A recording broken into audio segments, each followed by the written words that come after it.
தமிழ்நாட்டில் இந்த 75 நாட்கள் என்னதான் நடக்கிறது என்பது யாருக்கும் தெரியவில்லை. மாண்புமிகு முதல்வர் விஜய் அவர்களுக்கு தெரியுமா? அதிகாரிகளுக்கு தெரியுமா? அமைச்சர்களுக்கு தெரியுமா? சட்டமன்ற உறுப்பினர்களுக்கு தெரியுமா?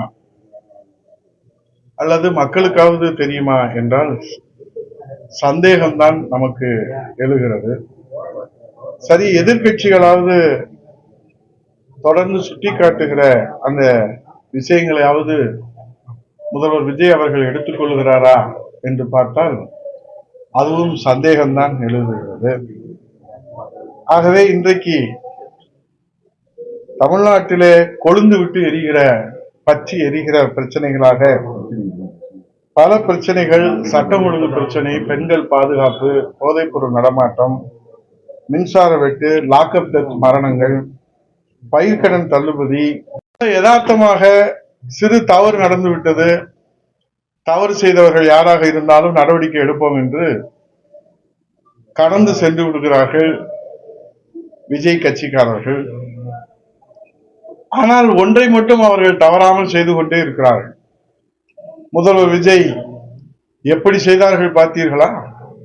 அப்படி செய்தார், இப்படி செய்தார், அதையும் செய்தார், இதையும் செய்தார், எதையும் செய்வார் என்று செய்யாததையெல்லாம் நெரேட்டிவ் செட் பண்ணி ஃபேக் வீடியோ தயார் செய்து ரீல்ஸ் வெளியிட்டு தமிழ் மொழியிலே மட்டுமல்ல, தாய்மொழி தமிழை தவிர்த்து பல மொழிகளிலும்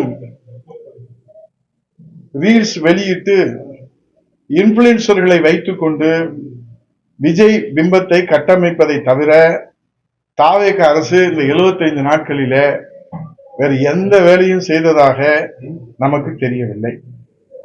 விஜயின் இந்த மாய பிம்பத்தை வைத்துத்தான் வருகின்ற 2029 நாடாளுமன்ற தேர்தலில் இந்தியாவினுடைய பிரதமர் வேட்பாளராக நம்ம முதல்வர் விஜயை முன்னிறுத்துவதற்கு தாவேகா கட்சி முன்னெடுப்பு எடுத்துக் கொண்டிருக்கிறது.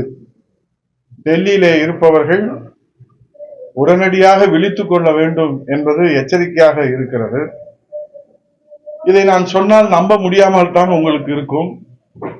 தேசிய ஊடகங்களிலே நீங்கள் பார்த்தீர்களானால் இந்த இன்ஃபுளுன்சர்களுடைய அட்டகாசம் கட்டுக்கடங்காமல் போய்க் கொண்டிருப்பதை செய்தியாக தினந்தோறும் வெளியிட்டுக் கொண்டிருக்கிறார்கள். பத்திரிகைகளும் வெளியிட்டுக் கொண்டிருக்கிறது. ஆகவே இதை ஏன் நாங்கள் சொல்லுகிறோம் என்று சொன்னால், பிரதமர் வேட்பாளராக விஜயை முன்னெடுப்பு செய்கிறார்கள் என்று சொன்னால் உங்களால் நம்ப முடியாது. ஆனால் நடந்து முடிந்த தமிழ்நாட்டுடைய சட்டமன்ற தேர்தலிலே 54 ஆண்டுகளில் 30 ஆண்டுகள் ஆண்ட அனைத்து இந்திய அண்ணா திராவிட முன்னேற்ற கழகத்திற்கும் எதிர்த்து நிற்கிற ஆளுகிற கட்சியான 75 ஆண்டுகள் திமுகவுக்கும் தான் மக்கள் வாக்களிப்பார்கள் என்ற நம்பிக்கையோடு தேர்தல் களத்திலே சந்தித்து மக்களை சந்தித்துக் கொண்டிருந்த போது எந்த வரலாறும் இல்லாமல், எந்த விதமான அரசியல் பின்புலமும் இல்லாமல், எந்த தியாகமும் இல்லாமல், எந்த விதமான உரிமை போராட்டத்திலும் பங்கெடுக்காமல் திடீரென்று தேர்தல் களத்திலே உள்ளே புகுந்து ரீல்ஸ் மூலமாக மூளைச்சலவை செய்து, பிரைன் வாஷ் செய்து, இன்றைக்கு நிழல் எது நிஜம் எது என்று மக்களை குழப்பி நிஜத்தை தள்ளி வைத்துவிட்டு நிழலை தேர்ந்தெடுத்ததன் மூலமாக விஜய் அவர்கள் முதலமைச்சர் அரியணையிலே அமர்ந்திருக்கிறார்கள். இந்த சேம் ஃபார்முலா, இதே ஃபார்முலாவைத்தான் வருகிற 2029 சட்டமன்ற தேர்தலிலே தாவேகா கட்சி செயல்படுத்துவதற்கு தயாராகி கொண்டிருக்கிறது. இது நான் இப்போது சொல்லி நீங்கள் ஒளிபரப்பினால் அது நகைச்சுவையை கூட தோன்றும், அல்லது நம்ப முடியாத செய்தியாகத்தான் இருக்கும். ஆனால் கள நிலவரம், யதார்த்த நிலவரம் எப்படி நாங்கள் தேர்தல் களத்திலே, தமிழ்நாட்டு தேர்தல் களத்திலே கவனிக்க தவறியது, இந்திய தேசத்திலே இப்படி ஒரு ஆபத்து நேர்ந்து விடுமோ என்கிற அக்கறையிலே தான் இந்த விபரீதத்தை முளையிலேயே நாம் தடுத்து நிறுத்த வேண்டும் என்கிற நல்லெண்ணத்திலே தான் இதை மக்களுடைய வெளிச்சத்திற்கு கொண்டு வருகிறேன். இப்படி அவரை பிரதமர் வேட்பாளராக முன்னெடுப்பதற்கு தாவேக முயற்சி நடவடிக்கையில் இறங்கி இருக்கிறது என்று சொல்லுகிற போது, மாண்புமிகு முதல்வர் விஜய் அவர்கள் தமிழ்நாட்டிலே அவர்கள் நடத்துகிற அந்த அட்ராசிட்டிக்கு அளவே இல்லாமல் போய்கொண்டிருப்பதை நீங்கள் அறிவீர்கள். அதிலே குறிப்பாக விஜய் அவர்கள் தினமும் காலை சுமார் 9:15 மணி அளவிலே தன்னுடைய வீடு நீலாங்கரையிலிருந்து புறப்பட்டு கடற்கரை சாலையில் அமைந்துள்ள தமிழக அரசின் தலைமைச் செயலரான புனித ஜார்ஜ் கோட்டைக்கு காலை 9:45 10 மணிக்குள்ளாக தவறாமல் வந்து விடுகிறார். எல்லோரும் அறிந்த ஒன்றுதான். தலைமைச் செயலகத்தில் அரசு பணிகளை எல்லாம் கவனித்து விட்டு முடித்துவிட்டு 4:30 அல்லது 4:45 மணிக்கு அங்கிருந்து புறப்பட்டு பல சமயங்களிலே பட்டினப்பாக்கத்திலே உள்ள அவருக்கு சொந்தமான அலுவலகத்திற்கு சென்று அங்கு சிறிது நேரம் இருந்துவிட்டு பிறகு வீட்டுக்கு புறப்பட்டு செல்கிறார். இதுவும் எல்லோரும் தெரிந்தது. இதிலே கவனிக்க வேண்டிய விஷயம் என்றால், முதல்வர் விஜயின் வீடு தமிழக அரசின் தலைமைச் செயலகத்திலிருந்து சுமார் 20 கிலோமீட்டர் தொலைவிலே உள்ளது. முதல்வர் விஜய் கோட்டைக்கு புறப்படும் நேரம் என்பது பொதுமக்களில் பெரும்பான்மையோர் தாங்கள் தங்கள் அலுவலகத்திற்கு செல்லும், பள்ளிகளுக்கு செல்லும் நேரமாகவும் அமைந்திருக்கிற காரணத்தினால் விஜய் அவர்கள் பயணப்படும் வழியிலே, அந்த ரூட்டிலே பாலவாக்கம் தொடங்கி கொட்டிவாக்கம், திருவான்மியூர், எல்பி ரோடு, பட்டினப்பாக்கம் என சாந்தோம் வரை போக்குவரத்து நெரிசல் மிகுந்த பகுதிகளாகும். முதல்வர் விஜய் அவர்கள் கான்வாய் புறப்படும் சமயத்திலே நீலாங்கரையிலே தொடங்கி அவர் தலைமைச் செயலகம் சென்றடையும் வரை அந்த வழியிலே இதர வாகனங்களுக்கு தடுப்புகள் அமைக்கப்பட்டு பாதை சுருக்கப்பட்டு, இதனால் வாகன ஓட்டிகள் இன்ச்சு பை இன்ச்சாக ஊர்ந்து செல்லுகிற நிலையை நாம் தினந்தோறும் பார்த்து கொண்டுதான் இருக்கிறோம். அதனால் மக்களுக்கு பெரும் அவதியும் அவஸ்தையும் ஏற்பட்டு வருகிறது. சாதாரணமாக திருவான்மியூரில் இருந்து ராஜா அண்ணாமலைபுரத்துக்கு உங்களுக்கு எல்லாம் தெரியும் 25 நிமிடத்திலே வந்துவிடக்கூடிய நிலையில முதலமைச்சர் விஜய் பயணிக்கும் சமயத்திலே அதே தூரத்தை 50 நிமிடங்களுக்கு மேலாகிறது. 2 மடங்கு நேரம் தேவையில்லாமல் கடந்து போகிறது. இதெல்லாம் ஒரு குற்றச்சாட்டா என்று நீங்க நினைக்க கூடாது. மாற்றுப்பாதையிலே செல்லலாம் என்றால் கூட அங்கேயும் மக்கள் செல்வதற்கு போக்குவரத்து நெரிசல் மிகுந்த பகுதியாக இருக்கிற காரணத்தினாலே அங்கேயும் செல்ல முடியாமல் மக்கள் புலம்பிக் கொண்டிருக்கிறார்கள். ஆகவே அடையாறு பகுதியை முதல்வர் கடக்கும் சமயத்தில் ஸ்தம்பித்து நிற்கும் போக்குவரத்து நெரிசலிலே சிக்கி 2 சக்கர வாகனங்கள், 3 சக்கர வாகனங்கள், 4 சக்கர வாகனங்கள் இப்படி மணிக்கணக்கில் காத்திருக்கும் பயணிகளுடைய நிலைமை அந்தோ பரிதாபமாக இருக்கிறது. இதுதான் இப்படி என்று சொன்னால், பொதுமக்கள் படும் அவதி இப்படி என்று நாம் சொன்னால், முதல்வர் விஜய் அவர்கள் செல்லும் வழிநெடுகளும் பந்தோபஸ்து பணியிலே தினமும் ஈடுபட்டுள்ள நூற்றுக்கணக்கான போலீசாரின் நிலைமை பொதுமக்களை விட பரிதாபமாக இருக்கிறது. காலையும் மாலையும் 2 மணி நேரத்திற்கு மேலே அவர்களுக்கு டியூட்டி போடுவதாலே போலீஸ் ஸ்டேஷன் அன்றாட பணிகளும் பாதிக்கப்படுவதும் இன்றைக்கு முக்கிய விஷயமாக பார்க்கப்பட்டு, இதற்கு தீர்வு காண்பாரா, எந்த தியாகமும் இல்லாமல் ஒரு உரிமை போராட்டமோ, ஒரு மொழி போராட்டமோ, அல்லது ஜீவாதார உரிமையை மீட்கிற போராட்டமோ, எந்த விதமான தியாக போராட்டங்கள் எதுவும் தமிழக வரலாற்றிலே, அரசியல் வரலாற்றிலே இல்லாமல் ஒரு நேரடியாக சட்டமன்றத்திலே முதல்வராக போகிற பாக்கியம் விஜய்க்கு கிடைத்திருக்கிறது.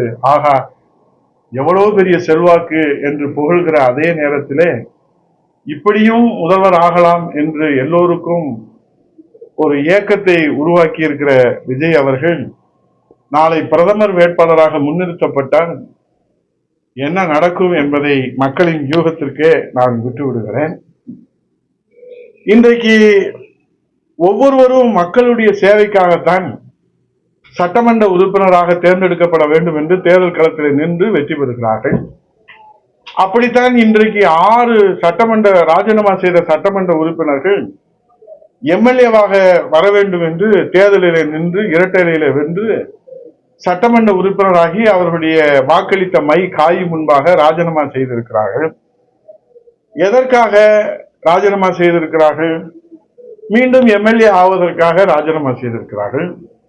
அப்படியானால் இப்போது தேர்ந்தெடுக்கப்பட்ட எம்எல்ஏ பதவியை எதற்காக அவர்கள் ராஜினாமா செய்ய வேண்டும் என்ற கேள்வி எழுகிற போது ராஜினாமா செய்தவர்களுக்கும் புரியவில்லை, ராஜினாமா செய்ய சொன்னவர்களுக்கும் புரியவில்லை, நமக்கும் புரியவில்லை.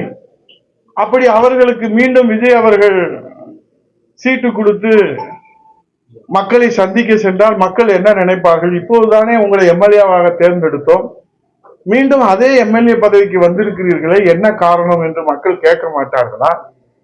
சரி, அப்படிதான் மக்கள் கேட்கிறார் என்றாலும் விஜய் அவர்கள் இந்த ஜனநாயக படுகொலையை துணிந்து செய்வாரா? அப்படி துணிந்து செய்வாரானால் அதற்கு என்ன தகுதி வேண்டும் இந்த ராஜினாமா செய்த எம்எல்ஏக்களுக்கு என்று யோசிக்கிற போது ஒரு ரகசிய தகவல் நமக்கு கிடைக்கிறது.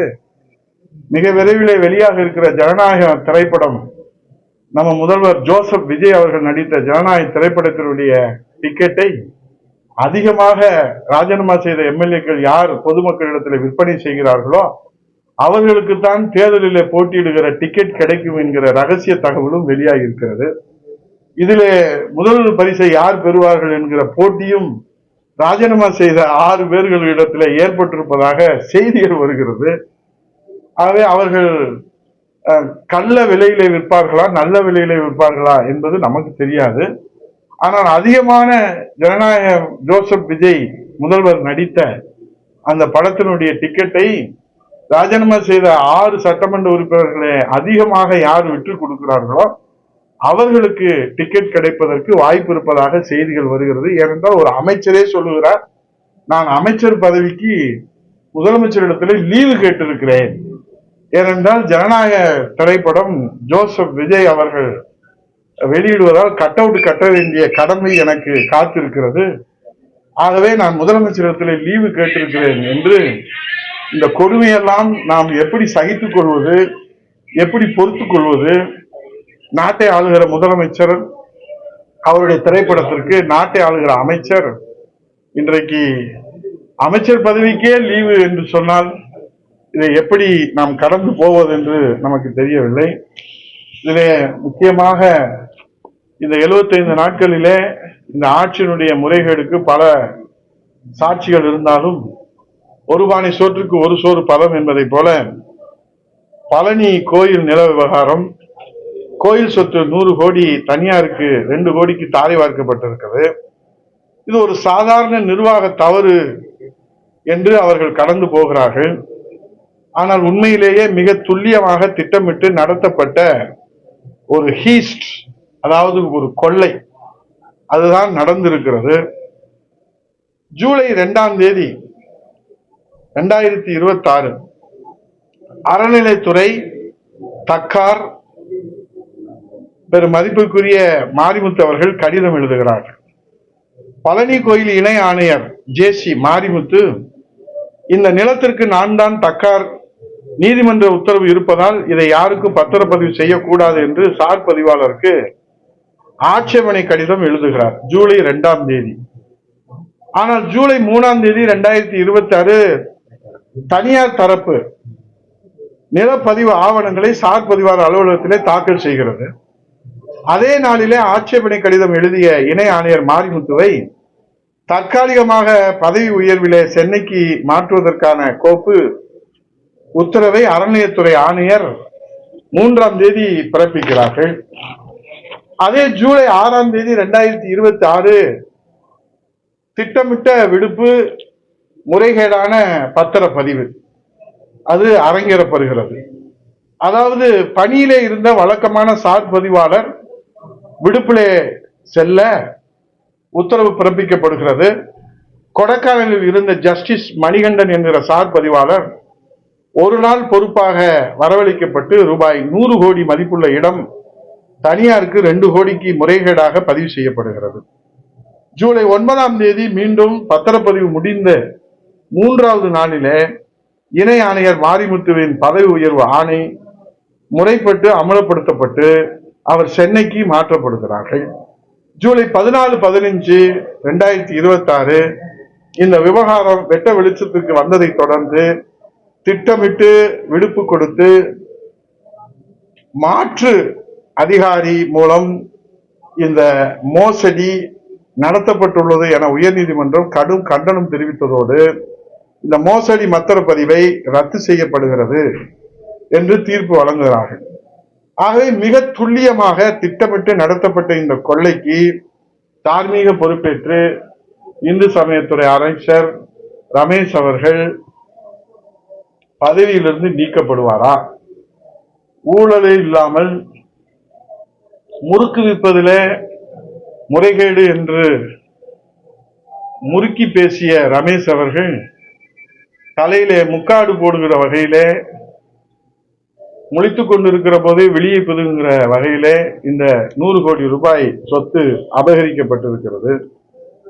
ஆகவே ஜோசப் விஜய் முதல்வர் அவர்கள் எப்போதும் போல இதையும் மௌனத்தோடு கடந்து செல்வாரா அல்லது இதற்கு போர்க்கால நடவடிக்கை எடுப்பாரா என்பது நமக்கு தெரியவில்லை. பொறுத்திருந்துதான் பார்க்க வேண்டும். ஆகவே தூய ஆட்சி தருவேன் என்று சொன்ன ஜோசப் விஜய் அவர்கள் அமைச்சர், இந்து சமய அமைச்சர், இன்றைக்கு சிபிசிஐடி தாவேக அரசின் கீழே இயங்குகிறது. அதிலே நமக்கு நியாயம் கிடைக்குமா என்று தெரியாது. ஆகவே சிபிஐ இதற்கு விசாரணை வேண்டும் என்று புரட்சி தமிழர் ஐயா எடப்பாடியார் அவர்கள் கேள்வி எழுப்பியிருக்கிறார்கள், கோரிக்கை வைத்திருக்கிறார்கள். அதனாலே இப்போதே இந்த ஆட்டம் தாங்க முடியல சாமின்னு 75 நாள்ல மக்கள் படுகிற அவஸ்தை சொல்லி முடியவில்லை. நாங்களும் உங்களிடத்திலே சொல்லுகிறோம், ஊடகங்களும் இன்றைக்கு மக்களிடத்தில் கொண்டு போய் சேர்க்கிறீர்கள். அப்படிப்பட்ட இந்த ஜோசப் விஜய் இப்போது எங்கே சென்றாலும், ஆய்வுக்கு சென்றாலும், ஆட்சி அதிகாரத்திலே தலைமை செயலகத்துக்கு சென்றாலும் அவர் முழிக்கிற மொழி திரு திருன்னு பார்க்கிற போது பேய் அரைஞ்ச மாதிரி ஏன்டா இருக்கன்னு கேட்கிறாங்க. ஆனா நமக்கு தான் தெரியுது, முதலமைச்சருக்கே தகுதி இல்லாத முதல்வரை தமிழ்நாடு பெற்றிருக்கிற போது அவரை இன்றைக்கு நெரேட்டிவ் செட் பண்ணி அதில் ஃபேக் வீடியோ உருவாக்கி எல்லா மொழிகளிலும் இன்ஃபுளுசர்களை கூலிக்கு அமைத்து இன்றைக்கு விஜய் விஜய் என்று கூப்பாடு போட வைத்து 2029 பாரத பிரதமர் வேட்பாளராக விஜயை முன்னிறுத்துவதற்கு தாவேகா கட்சி முன்னெடுப்பு நடத்தி கொண்டிருக்கிறது. எது எப்படி என்றாலும் என்னுடைய தனிப்பட்ட கருத்து என்னவென்றால், யாரிடம் விஜய் பருப்பு வேண்டாலும் பாரத பிரதமர் நரேந்திர மோடிஜி அவர்களிடத்தில் விஜயின் பருப்பு வேகாது என்ற நம்பிக்கையோடு நிறைவு செய்கிறேன். நன்றி, வணக்கம். அவங்களே மத்திய அரசுக்கு இணக்கமா தானே இருக்காரு விஜய் அதாவது இணக்கமா இருக்கிறாரும் சரி, இணைந்து போனாலும் சரி, 2029 நாடாளுமன்ற தேர்தலில் இன்றைக்கு பாரத பிரதமர் நரேந்திர மோடிஜி அவர்களை எதிர்த்து நிற்பதற்கு ஒரு புதிய முகம் தேவைப்படுகிறது. அந்த புதிய முகத்தினுடைய தேவையை பூர்த்தி செய்கிற வகையிலே தான் நீங்கள் ஊடகத்திலே பார்த்தீர்களானால், எல்லா ஊடகம், நான் ஆதாரம் இல்லாமல் பேசவில்லை, நான் அதை பார்த்து விட்டு தான் சொல்லுகிறேன், எல்லா மொழிகளிலுமே, மலையாளம், கன்னடம், தெலுங்கு, ஹிந்தி, எல்லா மொழிகளிலுமே இன்ஃபுளுசர்கள் செய்யாத விஷயங்களை எல்லாம் விஜய் செய்ததாக அவர்கள் ஃபேக் வீடியோ தயார் செய்து நெரேட்டிவ் செட் பண்ணி அவர்கள் பிரச்சாரம் செய்வது ரசிகர்கள் என்று நாம் ஏமாந்து விடக்கூடாது. இது கூலி கொடுத்து கூப்பாடு போடுகிற ஒரு பயங்கரமான பித்தலாட்டம். செய்யாத ஒன்றை செய்ததாக சொல்வது என்பது பத்திரிகை தர்மத்திற்கு உகந்தது அல்ல. ஆகவே இந்த பித்தலாட்டத்தை தமிழக அரசு பெயரிலே அரங்கேற்றுகிற இந்த பித்தலாட்டத்தை மத்திய அரசு உன்னிப்போடு எச்சரிக்கையோடு, அவர்களுக்கு ஐபி இன்டெலிஜென்ஸ் பியூரோ உளவுத்துறை இருக்கிறது, முளையிலேயே கிள்ளி எறிய வேண்டும் என்கிற அக்கறையிலே தான் நான் அவர் பிரதமர் ஆகக்கூடாது என்பதெல்லாம் நான் சொல்லலை. யாரு வேண்டாலும், எல்லோரும் இந்நாட்டு மன்னர்கள். ஆனால் நீங்கள் அந்த வீடியோ பார்க்கிற போது வயிறு பற்றி எரிகிறது. செய்யாததையெல்லாம் செய்ததாக ஒரு ஃபேக் வீடியோக்களை தொடர்ந்து வெளியிடுகிற போது அதை தடுத்து நிறுத்துகிற கடமையும் பொறுப்பும் மத்திய அரசுக்கு இருக்கிறது என்பது நான் தகவல் தொழில்நுட்பத்துறை அமைச்சராக இருந்த காரணத்தினாலே இதை மக்களுக்கு நான் வெளிப்படுத்துவதற்கு கடமைப்பட்டிருக்கிறேன். ராகுல் தான் சார் அவங்க பிரதமர் கேண்டிடேட்டா சொல்றாங்க. ராகுல் ஏன்னா அவரு- காங்கிரஸ் இருக்கனால விஜய் வந்து ராகுல பிரதமராக்க ஒத்துழைப்பார் அப்படின்னு சொல்றாங்க. அதாவது 2014 அதற்கு பிறகு 19 அதற்கு பிறகு 24 3 தேர்தலிலும் ஏற்கனவே நின்று அவர்கள் வெற்றி வாய்ப்பு பெற முடியாத காரணத்தினால் புதிய முகத்தை தேடுவதாக இவர்களே ஒரு நெரேட்டிவ் செட் செய்து அதற்கு இன்றைக்கு உலகம் முழுவதும் ரசிகர்கள் உள்ள விஜய் தான் சரியான நபர் என்று திட்டமிட்டு இந்த நெரேட்டிவ் செட் பண்ணி ஃபேக் வீடியோஸை வெளியிட்டு மக்கள் மத்தியிலே அதற்கு பயங்கரமான வரவேற்பு இருப்பதை போல அதற்கு ஒரு ஃபீட்பேக் கொடுக்கக்கூடிய இந்த டிஜிட்டல் பித்தலாட்டத்தை இதுவரை தமிழ்நாடு மட்டுமல்ல இந்தியாவே பார்த்ததில்லை. ஆகவேதான் இதை உடனடியாக உரிய முறையிலே கண்காணித்து தவறு இருக்கிற பட்சத்திலே அதற்கு உரிய நடவடிக்கை எடுக்க வேண்டும் என்பதை நான் பொது வெளியிலே அதை ஆதாரத்தோடு சொல்கிறேன். இப்ப தேர்தல் வச்சாலும் விஜய் வந்து 180 தொகுதியில் குறையாம ஜெயிப்பாருன்னு வைகோ பேசியிருக்காரு. ஏற்கனவே வச்ச தேர்தலிலே அவர் தேவையான 118 பிடிக்க முடியாமல் எட்ட முடியாமல் அவர் எட்டி குதிக்கிற அந்த நிலையை பார்த்து முழு கிணறு தாண்ட முடியாமல் முக்கா கிணறு தாண்டி கிணத்துக்குள்ளே உளுந்து விடுவார் என்பதற்காக அவர் ஜனநாயகத்தையே பலி கொடுப்பதற்கு துணிந்து விட்டார் என்பதுதான் இந்த குதிரை பேரம் 6 சட்டமன்ற உறுப்பினர்கள் ராஜினாமா செய்துவிட்டு இப்போது ஜனநாயக டிக்கெட்டை பிளாக்ல விற்பதற்கு தயாராக இருக்கிறார்கள். இதுதான் நிலைமையாக இருக்கிறது. நன்றி, வணக்கம்.